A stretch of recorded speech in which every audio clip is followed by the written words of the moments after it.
Hello and welcome to today's webinar, which is entitled Cyber Liability 101, Answering Your Top Questions on Cyber Liability Insurance. My name is Ted Hulsey and I'm CEO of IronPath and your host for today's event. First, let's go through a few housekeeping items. All participants are in listen-only mode. Today's session will be recorded and circulated to all registrants. Thank you for joining in for the live session. Please submit your questions as we go along, and we will address your questions on the fly. We will also have a dedicated Q&A section at the end of the presentation. Finally, we will send out a brief 1-minute survey immediately following today's event. Please share your feedback. Today's webinar is brought to you by a consortium of IT service providers serving your local community. Thank you to our sponsors. ACCI is headquartered in Birmingham, Alabama. Amnet is based in Colorado Springs, Colorado.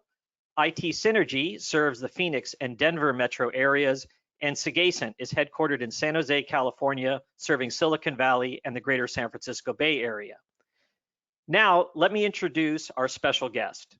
Joseph Brunsman is a former IT professional with a bachelor's degree in robotics from the United States Naval Academy and a master's in cybersecurity law from the Carey School of Law. He has written 2 best-selling books on cyber insurance and cybersecurity law, and 4 insurance books in total. His latest cyber insurance book is available for download at the end of today's presentation.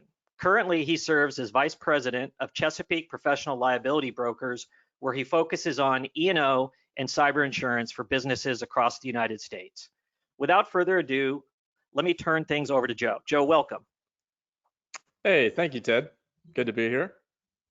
Okay, and I'm going to give you control. There we go. Oh, there we go. How are we looking, Ted?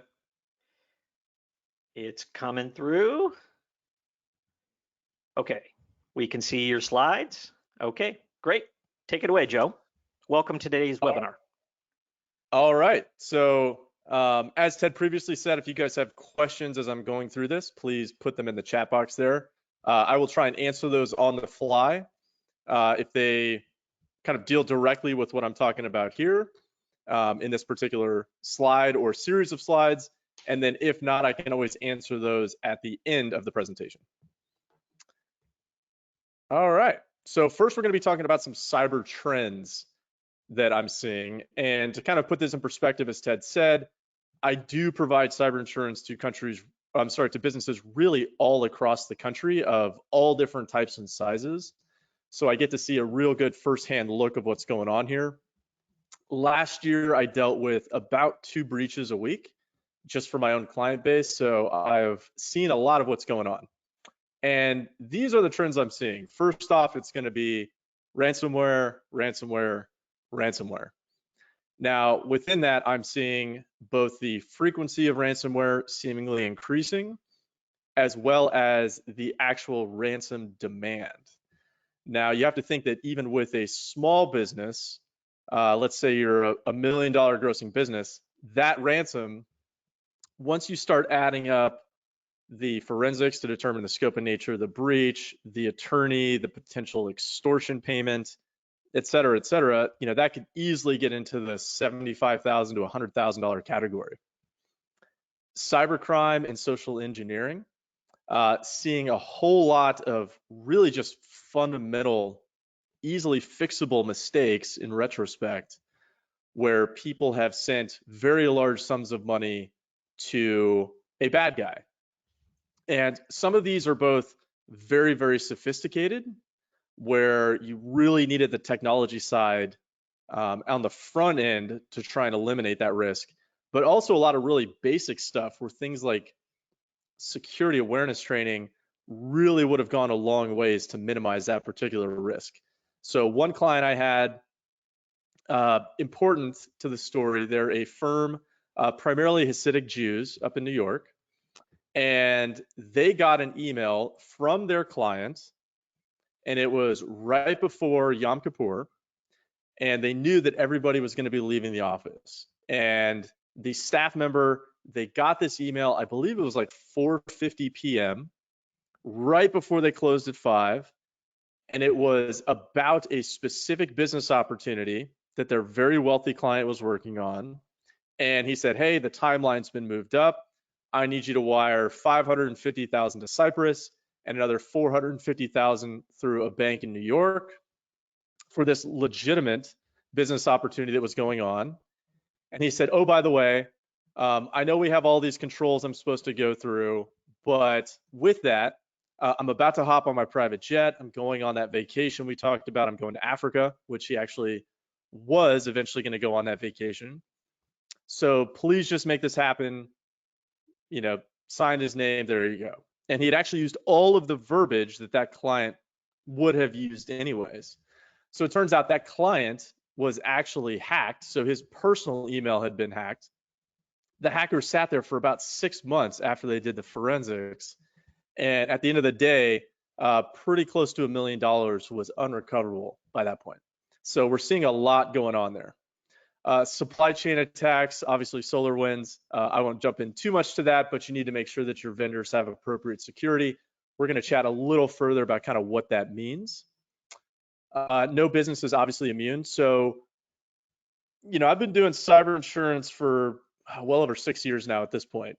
And in the very beginning, there was always this idea of security by obscurity. So one of the things I think every business should take away from this is that there is no business that is not a target of a bad guy. A lot of these breaches that we're seeing, specifically ransomware, those are just automated attacks. So if you're connected to the internet, they will try and get you however possible, and it's a business based on volume. So please make sure you understand that regardless of who you are, where you're located, how big or small you may be, you absolutely are a target.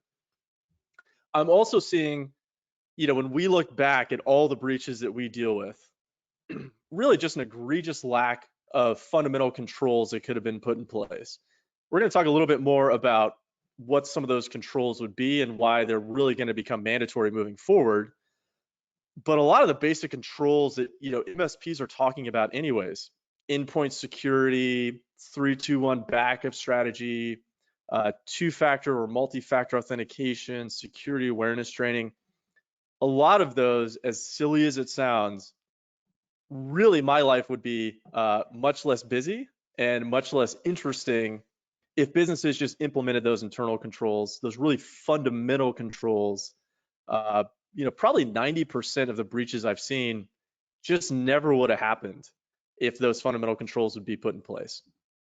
And cyber insurance is changing rapidly, so we're going to be talking about kind of how that's changing moving forward and what the implications would be for your particular business as it relates to cybersecurity.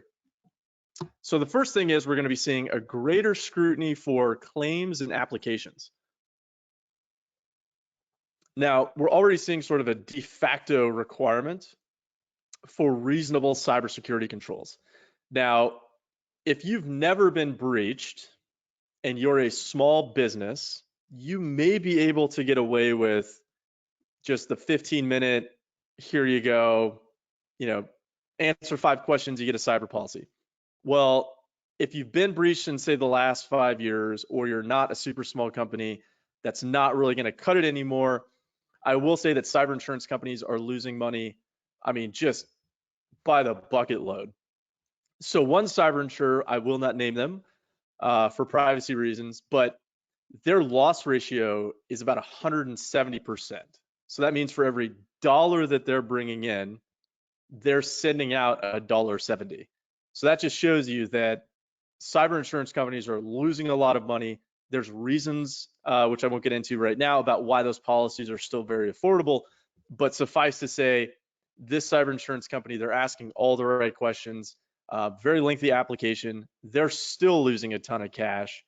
So now what we're seeing is they're just straight up saying, hey, some of these controls, which you'll see here, which I've noticed before or mentioned before, if you don't have those, we're just not even going to offer a quote to you, because we're already losing so much money that if you can't get the basics right, you're just not even going to get insurance.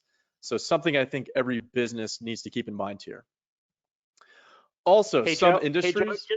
Joe, just to jump in with a question, we have a question from one of the participants, but I think one thing that we need to clarify is if you have these different best practice measures in place, really Mhm. solid backups, multi-factor authentication, do you still require cyber liability insurance? I mean, I think that's a basic question I think most customers have, which is, if I'm doing all the right things, do I still Mhm. need to insure? I And, would say I think that, yes. Mhm. okay. So I would say yes, but with the caveat that, cyber insurance obviously should not be like the primary mechanism you use. You should think of cyber insurance as more of like a reserve parachute as opposed to kind of your primary defense there.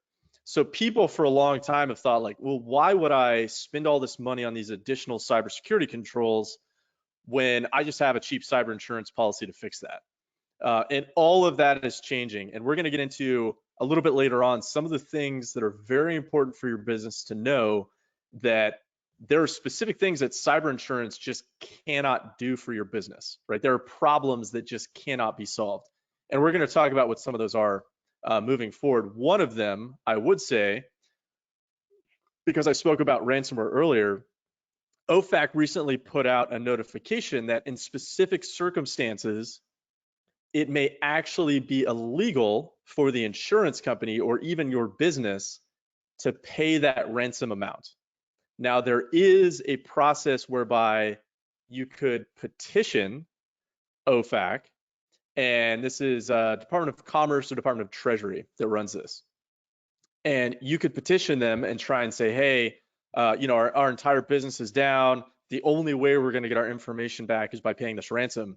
They actually put in that notice that you should just assume already that the answer will be no if you petition them. The only businesses, not to be somewhat cynical here, but really the only businesses that are going to get away with paying a ransom to some entity that's on a sanction list is going to be people like Garmin, Target, Home Depot. Everybody else, you could just presume that if you don't have appropriate backups, if you don't have all those other internal controls in place where you can try and get that information back, you are not legally going to be allowed to pay that ransom. The US government will find out, and then you will be sanctioned for doing business with an organization that's, say, a known terrorist group or a nation state that supports terrorism. And that's not a position you want to be in. So that's just one example of where, if you don't have those controls in place, if you don't have a 3-2-1 backup strategy, your business very well just could die, frankly, on the vine. If you have no other recourse, it's just what it is, unfortunately. All right, so some industries are just not going to be offered coverage really by major insurers. And we're already seeing this at really the primary players in the market. There are certain industries, they are just completely off that risk. They will not offer cyber insurance anymore. Who would those be? Well, SMBs with really high record counts. So you could think an example here would be mid-sized medical practices. Historically, those mid-sized medical practices, they have a lot of PHI on their system, and they're not really invested in cybersecurity. They're not taking it as seriously as they should. So there's just outsized losses at that particular industry, and the primary insurers are just completely off that risk. Those that transfer large dollars, so manufacturers, we're seeing a lot of manufacturing risk that is just not being offered cyber insurance by the major insurers. And then, on my end, we got to start looking around at some of the ancillary insurers, and then it becomes a lot more tricky. And historically, bad security. So if you're a municipality, I understand why your security is bad. You just don't have a lot of money to throw at it. But obviously, the stories are out there. Municipalities just getting hit left, right, and center. They have a lot of sensitive information on their systems.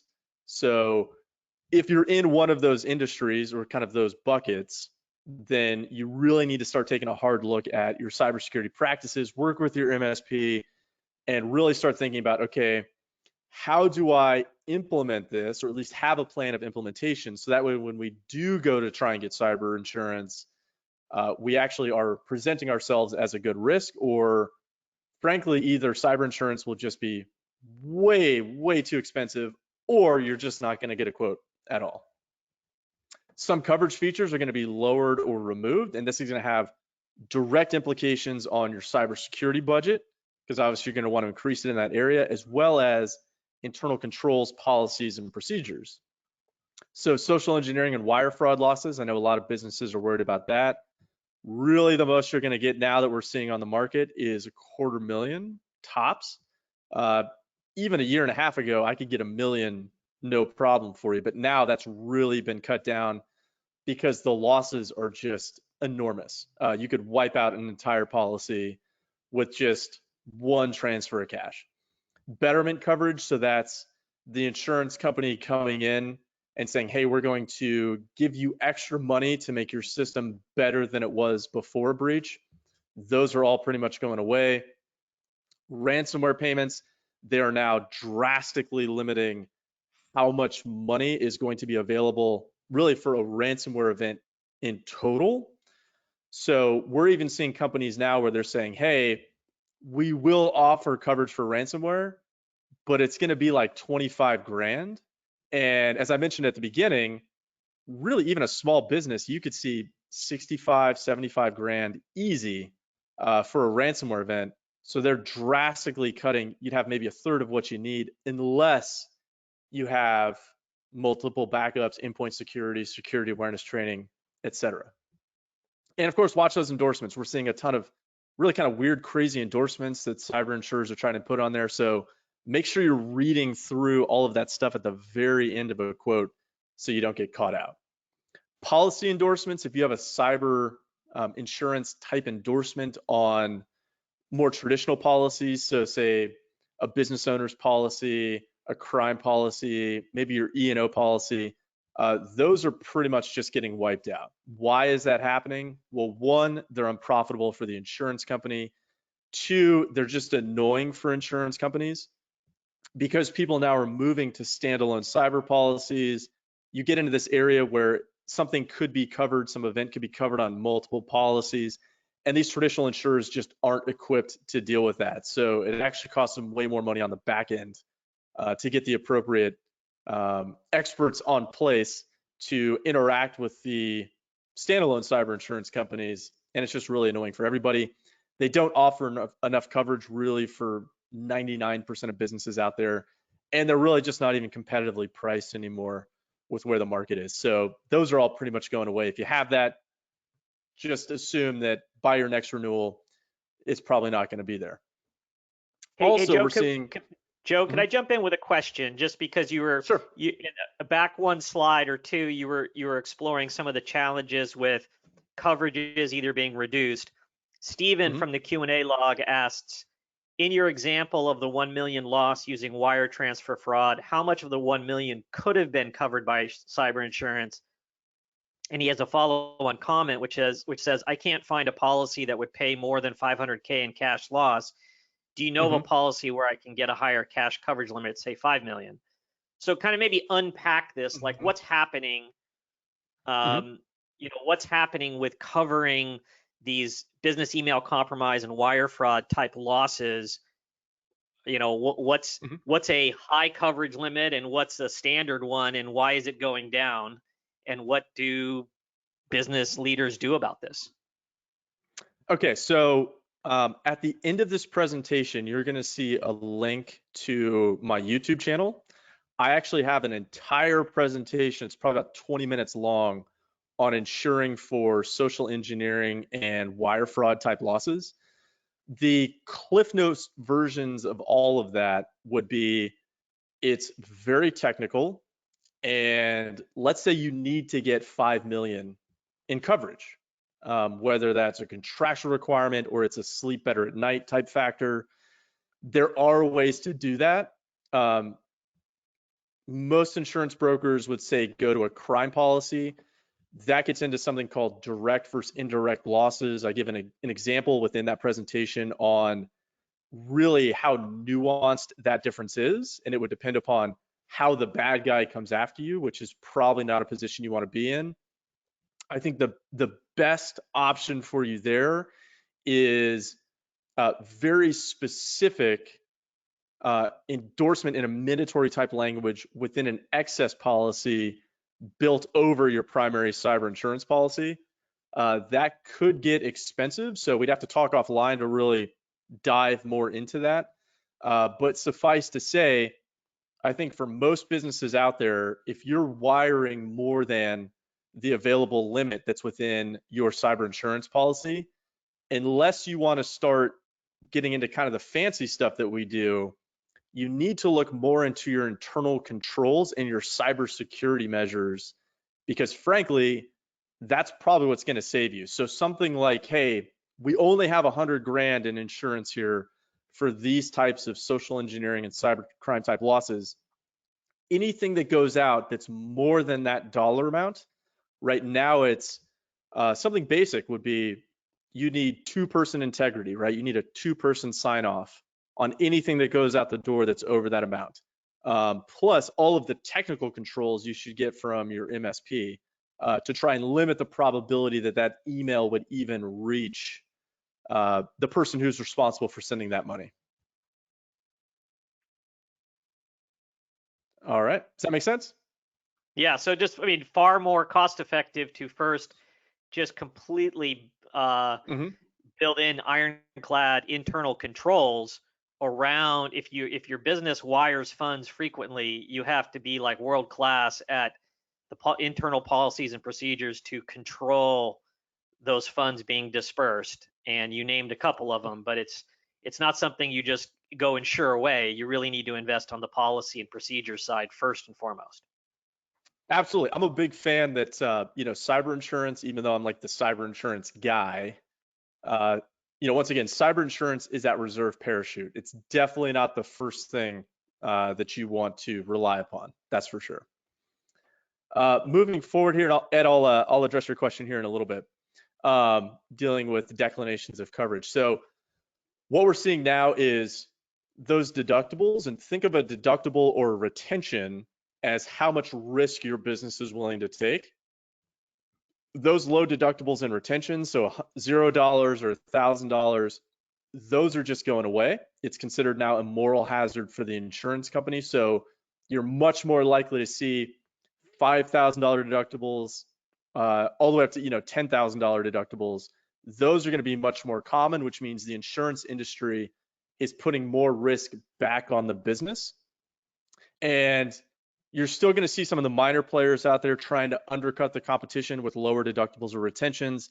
Please be really careful about being drawn into that, unless you are really well versed in reading and understanding cyber policy language and all of kind of the intricacies of how that interplays with the policy. Because suffice to say, I'll just make long story short, it's not as simple as people think it is. So when you really start diving in, there could be specific areas where the retention's higher.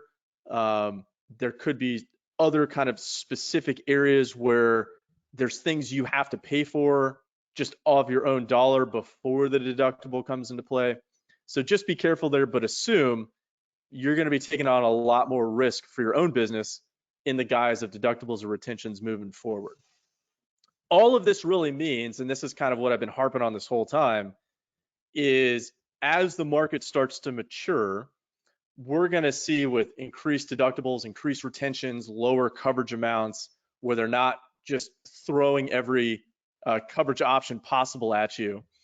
That's really going to validate an increased expenditure in your cybersecurity budget.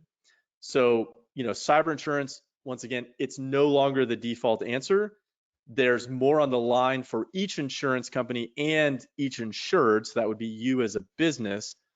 And it's actually really good for the MSPs and the IT department, because this whole time when they've been saying, hey, these are things we really need to put in place, we need to have a plan of implementation, now it's actually a lot easier to validate that conversation, because as we'll see here in a second, there's a lot of things that cyber insurance just can't do for you. Long term, I think it's just good for your business, right? I'm talking all the private businesses out there that are watching this. It's really just going to be good for your business. It's cyber insurance companies are going to mandate this anyways. Moving forward, more risk that you're taking on, you want to minimize the odds, frankly, that you have to pay out that deductible or retention. So I think it's really a good thing for every business that's out there, and it's just the way that it's going to be. Now, with this increased adoption of cyber insurance, because I think we're going to get to a point where, really every company is going to have a standalone cyber policy, just like they have a business owner's policy, just like they have a workers' comp policy. There's still going to be a lack of expertise out there. And there's really a number of reasons for that. One, this is being fueled by the lockdowns and remote workers. The average insurance broker's in their 60s, so they built the whole book of business on, say, business owners policies, workers' comp, not really cyber insurance.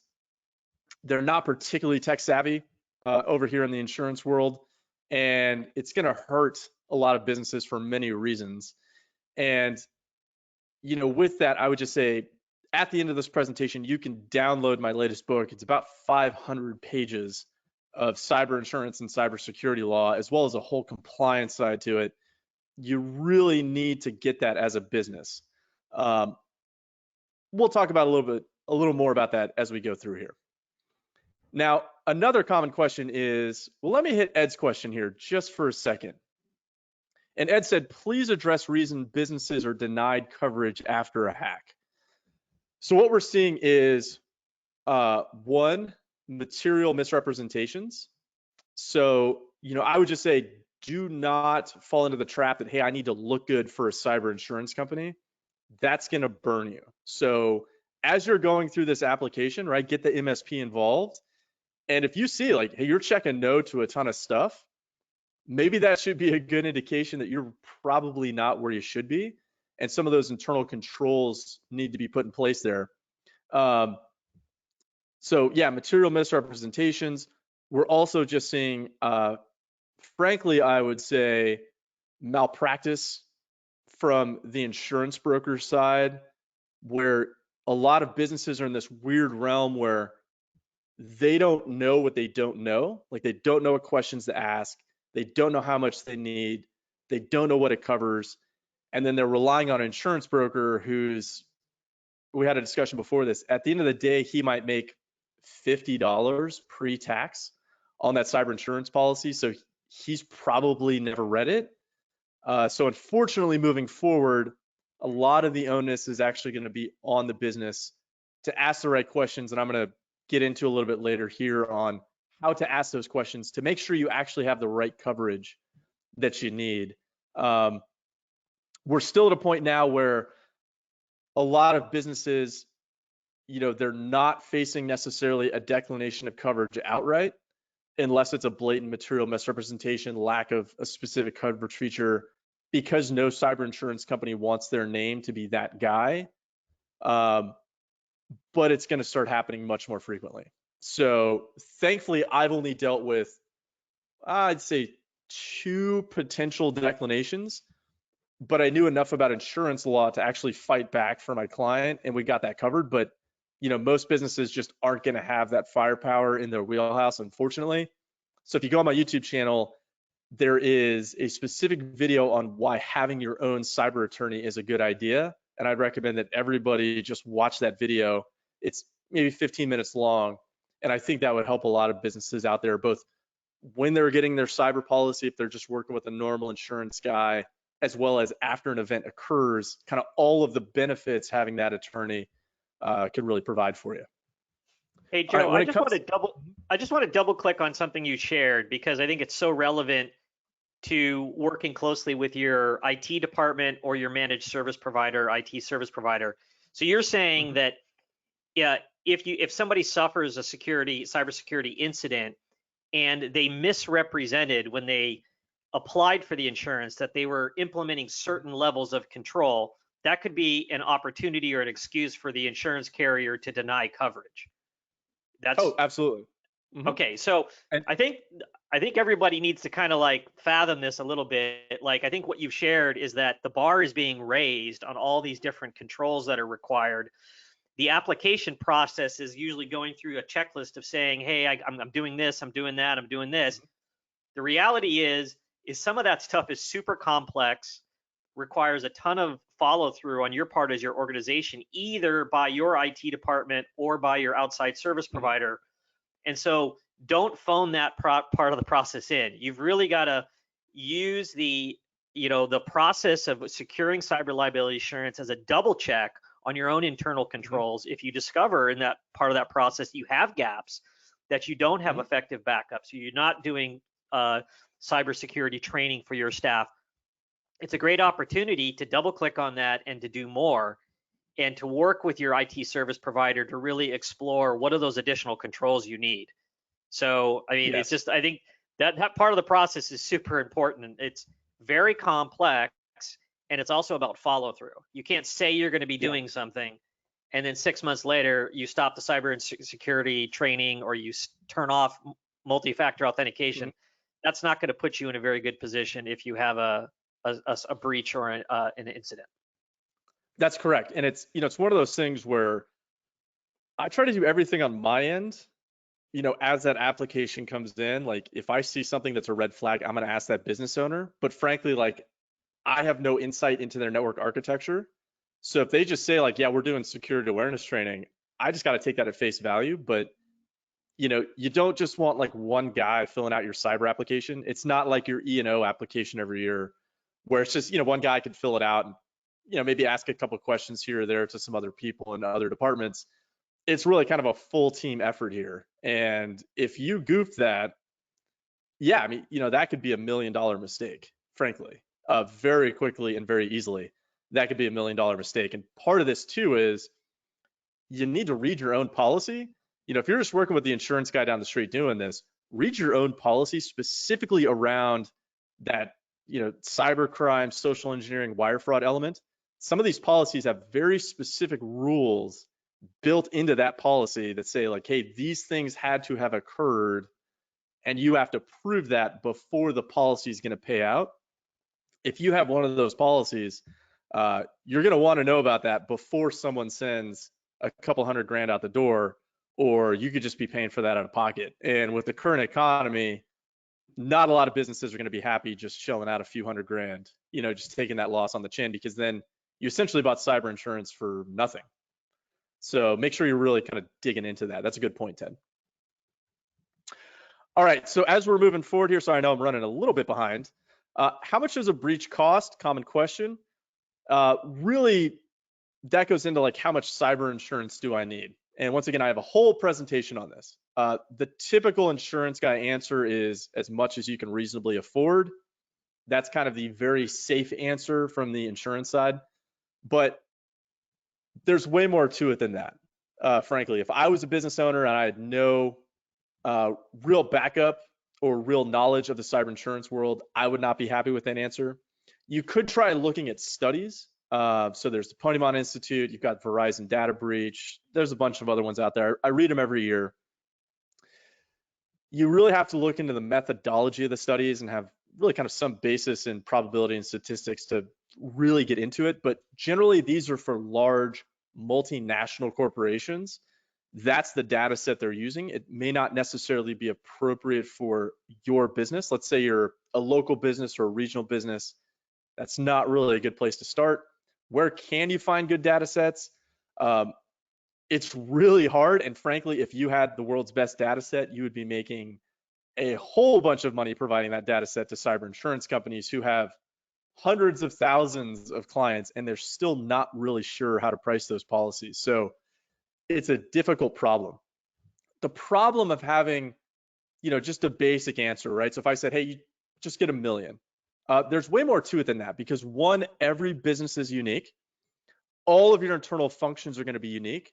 So let's say you and your competition down the street, right? Same exact industry. Let's say you have the same exact revenue. You could have two entirely different cyber insurance needs. Maybe they don't take credit cards, they're cash only. Maybe they have a different, payment structure, payment method. They have different internal controls, policies, and procedures that make their risk a lot lower in certain areas than your particular risk. So it really just depends on the business, and not every breach is going to be the same.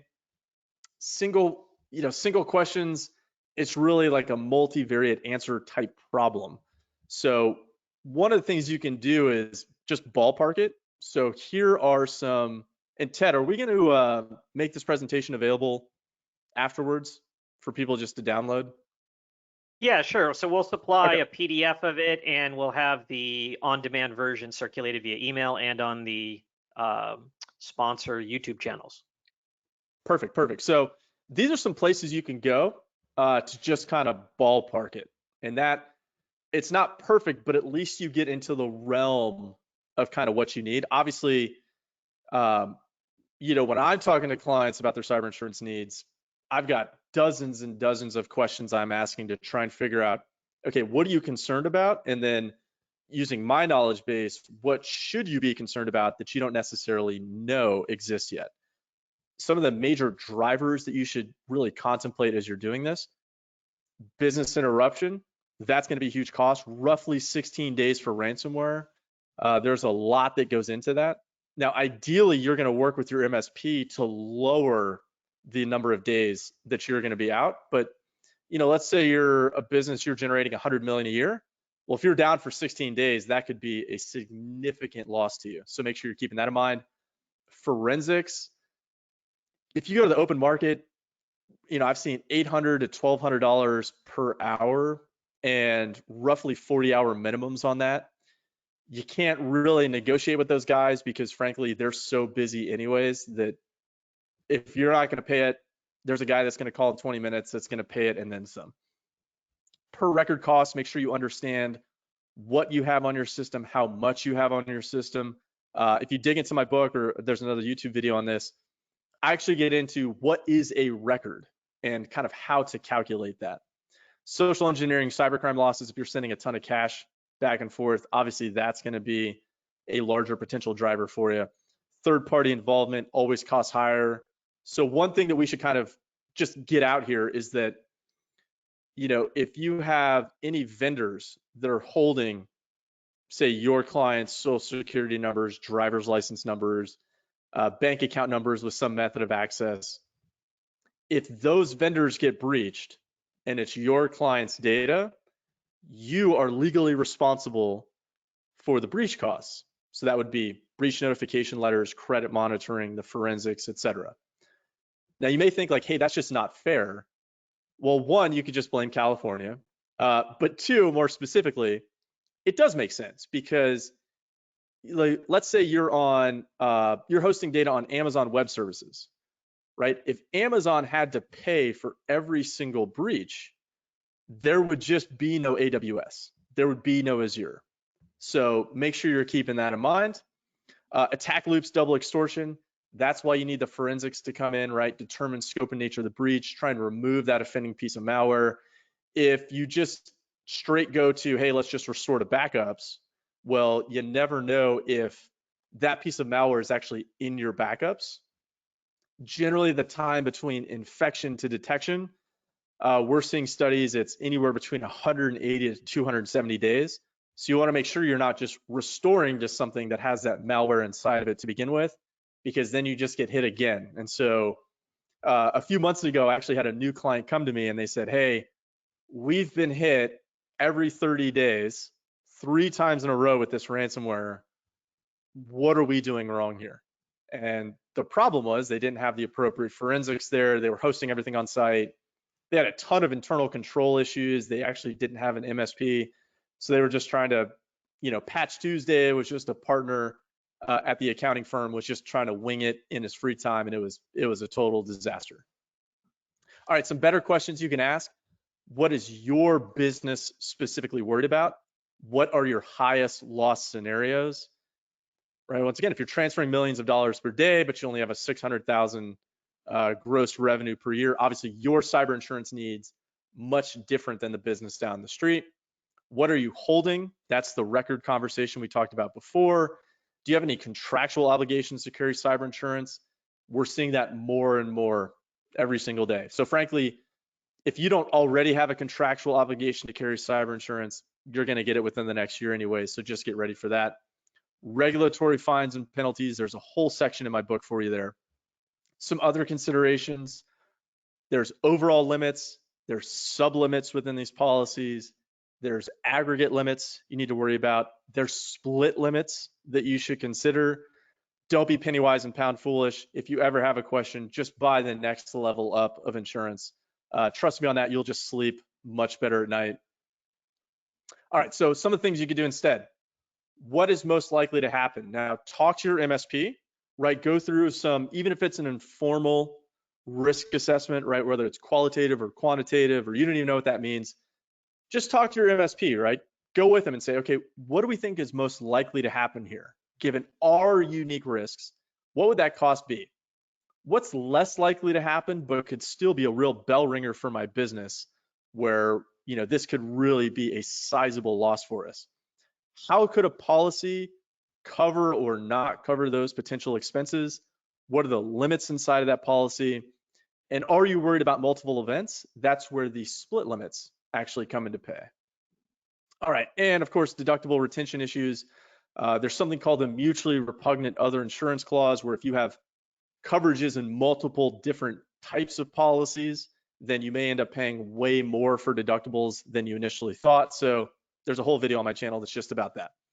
Now, I know we're running a little bit behind here, so I really just wanted to get into, I think this is very, very important for you to understand, problems that cyber insurance can't solve.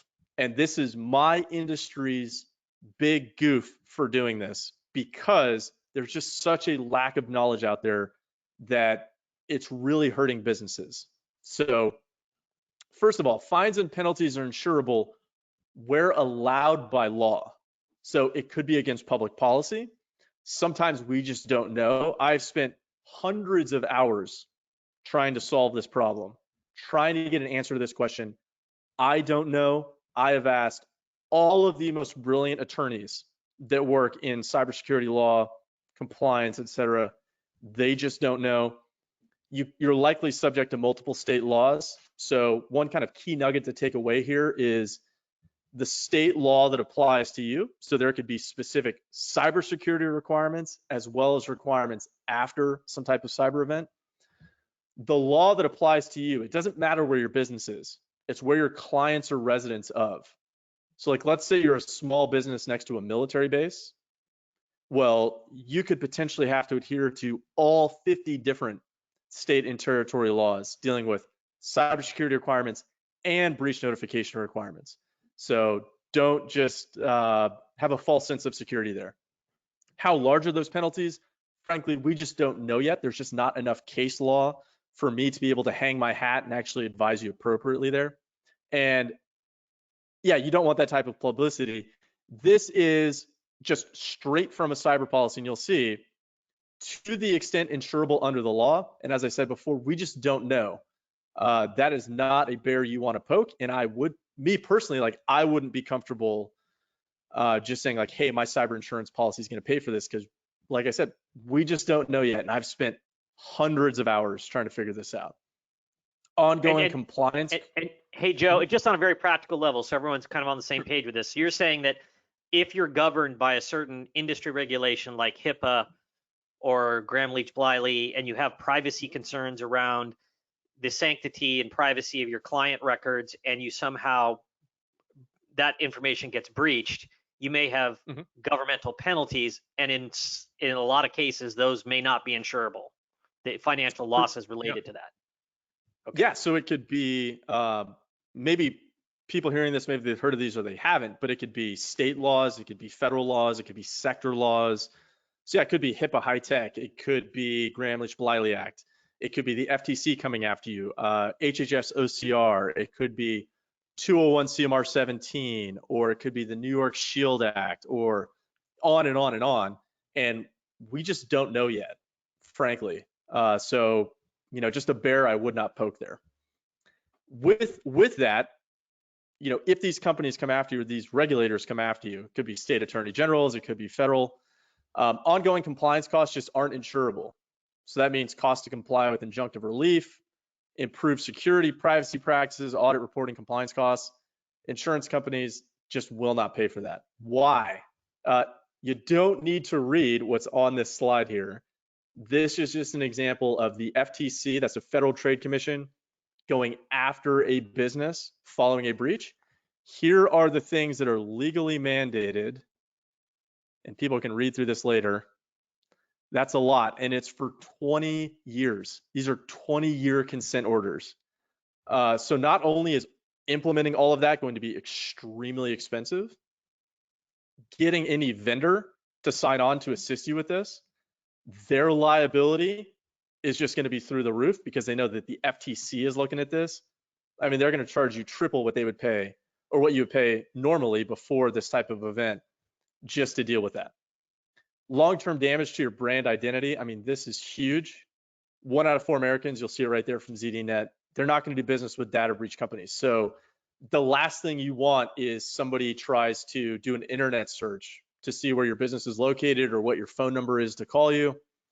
Number 1 is going to be your business page. Number 2, maybe the local press where your business got breached and thousands of social security numbers, for example, went out the door.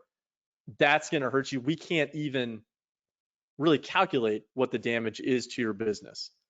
Frankly, I think it's increasingly more businesses, they're just changing their name after a large breach because the damage is just that great to them. Also, you're going to drive happy customers away. So you'll see here, I went through all of the Ponemon Institute study breaches. And after the presentation, you can go down there and look at your particular vertical, your industry there, and see generally what percentage of customers are just going to leave following a breach. Now, one thing we can't calculate here is, hey, you had a breach and they stuck with you. And then later that year, or maybe a year later, plus some other event where your business goofed something up or it was just an honest mistake. And then that's the final straw, right? Where it's, hey, you know what, you lost my stuff, we called it fair.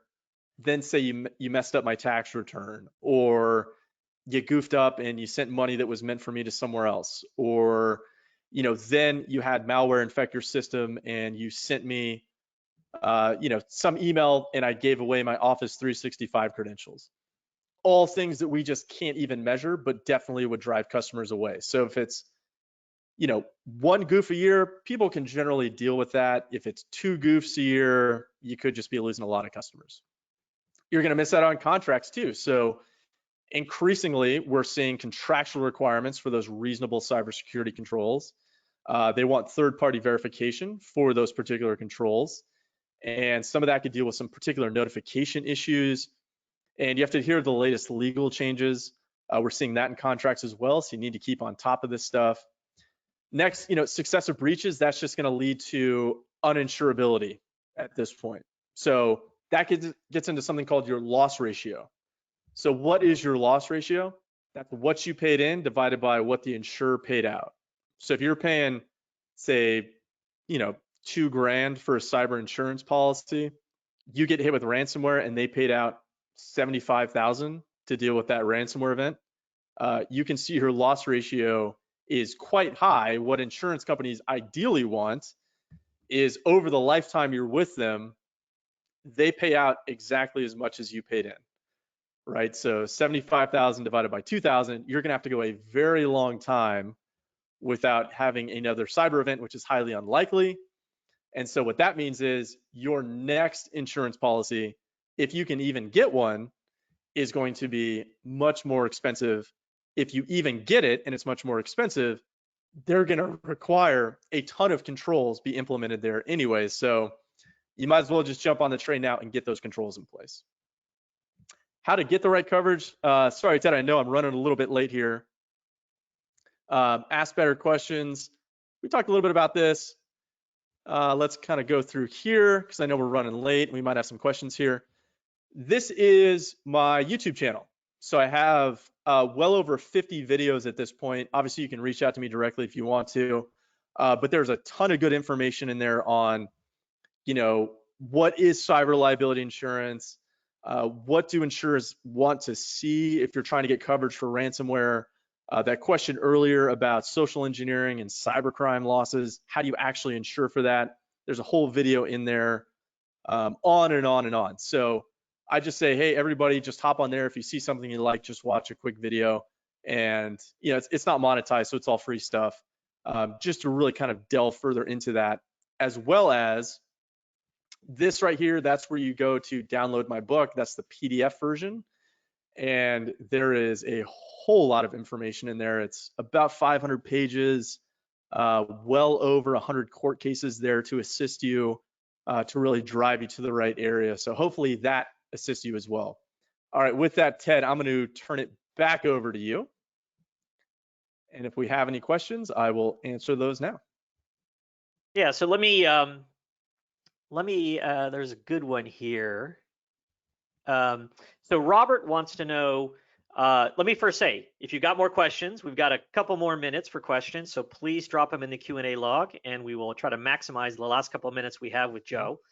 But Robert wants to know, to what extent will a cyber insurance firm provide assistance in getting client compliance to security protocols before the fact? For instance, do they conduct audits to guide clients?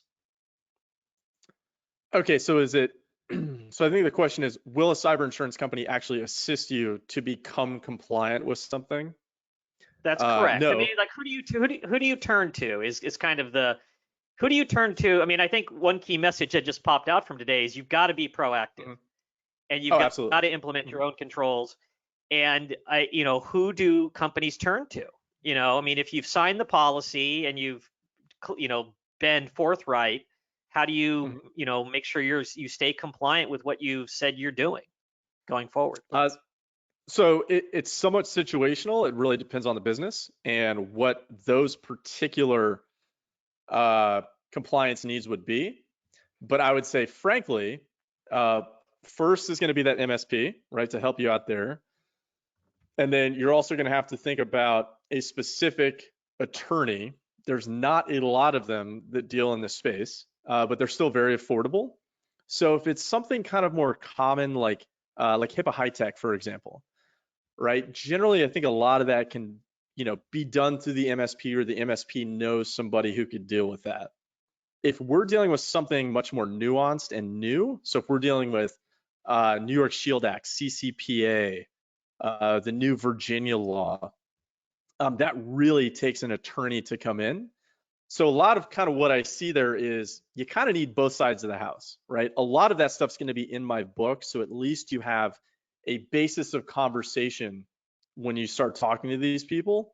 But you really need both the legal side and the technical side. So the legal side, they're really good with, hey, these are the requirements, this is the latest and greatest. Generally not that good with technology.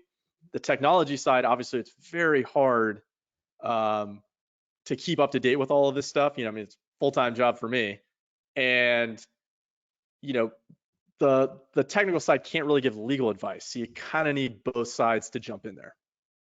Okay, great answer. Great answer. So look to I mean, you either need a world-class IT team on staff, or you need a world-class IT service provider assisting you Mhm. with not only understanding, like we explored earlier in the webinar, when you're applying for coverage, to understand where you stand today and Yeah. what you're going to put in place and what you're signing up to be, to swear under oath that you, not under oath, but a test that you're going to follow through on, Yeah. that you're actually putting in that contract with the insurance carrier. And then the harder part probably is staying compliant with what you've said you're going to do, because backsliding is a huge problem with cybersecurity controls and policies and procedures, and you've got to stay at it every day and every month. Otherwise, there's really opportunities to backslide and lose control of the situation. So, different question, Joe. This is from Sure. Sean, and he says, regarding supply chain, should we require vendors to have cyber insurance? Yeah. So one, they probably are going to have it anyways. Two, they probably have a contractual requirement for it somewhere else. But really, kind of the last thing you want is, your business to get put on the hook for some additional liability. And if you don't really understand how the cyber insurance world works and what the interplay could be with, say, an E&O, also known as a professional liability policy, how all that actually plays out, it's really just a good business practice now that cyber insurance is a contractual requirement, because there's so many unique scenarios that could come into play where that other business maybe they're on the hook for it, or you don't want them looking at your policy if they end up doing something stupid and they're going to try and claw back some cash from you, even just if it's a baseless claim and they're just looking for a settlement. So, I'd say just the way the world is going, everybody really needs a standalone cyber policy at this point. I mean, there's very very few businesses out there that would be really small enough and niche enough where even these little endorsements, if they're still around, would be sufficient for what they're doing. But a quick follow-up, I mean, is it a best practice to, in your contractual relationships with your vendors, stipulate Mhm. that they need some level of coverage so that they're adequately insured if there's an incident? Yeah. So really kind of two parts there. One, there could actually be a legal requirement that you are responsible for the cybersecurity practices of your vendor. I get into that in my book. So you need to make sure that they're, one, doing what they need to do on the cybersecurity side. And businesses watching this, they're probably going to see that increasingly, where if they're a vendor to somebody else, then they're going to start getting those requests, right? It's like, hey, we want to know that you're actually up to speed with cybersecurity because we're sending you sensitive information, or you have access to our network, or you could end up sending us something that's illegitimate. So we got to make sure that we're checking that box, because they could have that legal requirement. And then yeah, you kind of want everybody to have their own cyber policy, because there's just so many ways that the bad guys are screwing over the good guys and stealing money, stealing PII and PHI and PCI, that it's really just a good business practice to make sure that's going down. Okay, well, I think we, pardon me, we might have time for one or two more questions, but I do want to just um, address how everybody on the call today can take one important step forward to just understand where you stand. I mean, I think a key theme that Joe shared today is you've just got to be proactive in terms of raising the bar on your own organization around your own cybersecurity controls so that you can get the adequate coverage, you can stay compliant with what you've committed to in your policies, and then in case there ever is a breach and you actually do need to tap your cyber insurance, did you follow through on and do what you say you were going to do? And so one of the things the sponsors of today's event do recommend is for organizations to do what we call a rapid security assessment. And this is not as elaborate as, say, a full-blown pen test of your organization, a penetration test of your organization. This is just to say, hey, look, where do I stand today? Do we have any glaring holes in our network? Do we have any just glaring security deficiencies that could put us at risk today? Can we very cost effectively and quickly determine where we stand? And do we have any gaping holes or really big security deficiencies that we can address in the very short term? And a rapid security assessment is available from all the sponsors of today's webinar. And we're offering a special for any organization that attended today. Normally, these rapid security assessments are $24.95.